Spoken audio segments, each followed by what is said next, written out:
back for us, huh? You bet. Thank you. You bet. Well, the holidays are a time for bonding with those near and dear. It can also be a time for battling with them.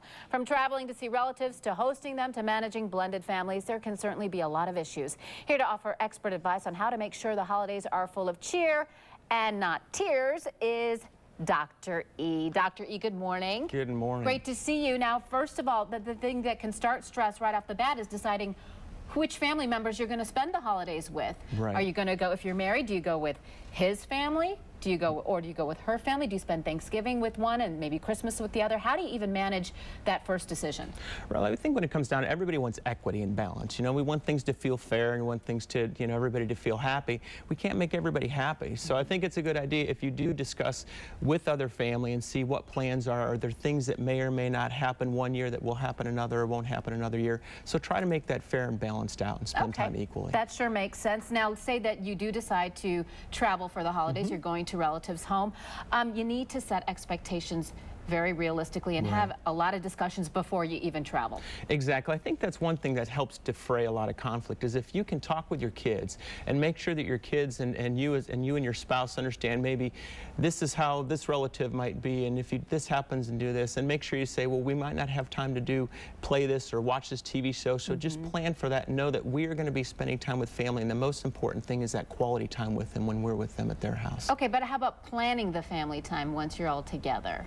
Well, that's one thing that if you're going to if relatives are coming to your house, one thing you might want to be aware of is try to see what you can do to make sure time is structured, because when families coming to travel to your house, a lot of times everybody has their own schedules, and if you don't have things planned, it can lead to conflict. So as long as there's structure set beforehand, people often feel like they can know what to expect and things go a lot more smoothly. This is true now, but don't you think that some conflict is inevitable? I mean, when you have a lot of personalities coming together, and some of those personalities are quirky, you know, some people get on your nerves, do things, and do you have to manage your expectations as far as that's concerned as well? Be prepared for those quirks and idiosyncrasies? Exactly. Patience and understanding. Know that you're together for a few days typically out of the year. You're not going to solve all the conflicts that you're having. And a lot of times that's why I recommend if a conflict comes up, do your best to kind of calm it at the time, but then try to deal with it later. Just don't let it go, because they build and build, and people have a lot of time to talk after the holidays are over about what went well and what didn't go so well. So you want to try to maybe calm that down in between times. Some topics to maybe stay away from? I know politics, money, these types of things tend to generate conflict. Exactly. Politics, religion, health care, sometimes issues, things like that, stuff like that. So. Yeah, okay, now what about blended families? We're seeing a lot of those these days. We are.